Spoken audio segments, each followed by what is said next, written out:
Every child is born needing one thing above all else: a safe connection with the person who cares for them.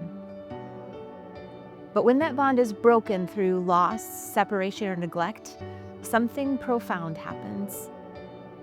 The very relationship a child needs the most to survive becomes the thing that feels most dangerous. When a child experiences the severing of their first relationships, something happens beneath the surface that we can't see.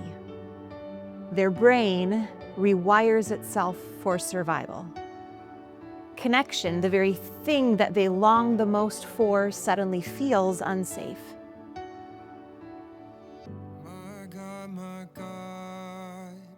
Their instincts tell them to fight, flee, or freeze to protect themselves from the love that they need the most. In the moment, we could see outbursts, withdrawal, defiance, but that's fear in disguise. Over time, those survival patterns harden, and without intervention, that child carries invisible armor into every relationship, every opportunity, every tomorrow. This isn't about a child being difficult. This is about a child carrying a wound, one that deserves understanding, not punishment. And we have a sacred responsibility to respond with wisdom and compassion and hope. I loved my childhood. I look back on it with a lot of happiness and good things, but that's not going to work to help my son heal from his past. Traditional parenting is built for children whose foundation is secure. But for a child navigating early trauma, what they need is something different. They need caring adults who are committed, resourced, and willing to learn a new way to parent. One that helps them understand that connection matters more than control. Here's what stopped me in my tracks. I had to care more about connecting with my child's heart than controlling their behavior. And that meant facing parts of myself that I'd rather ignore. Because you cannot take a child somewhere you are not willing to go yourself.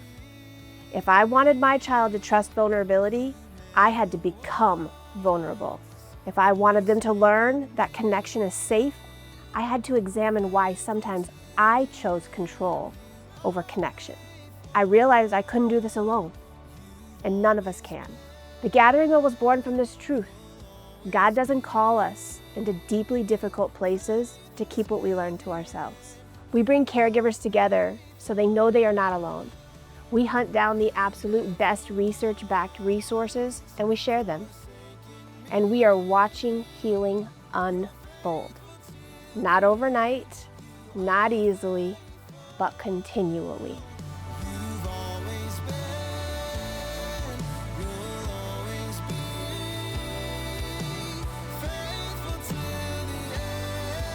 Right now, there are hundreds of children in our community carrying wounds they did not choose.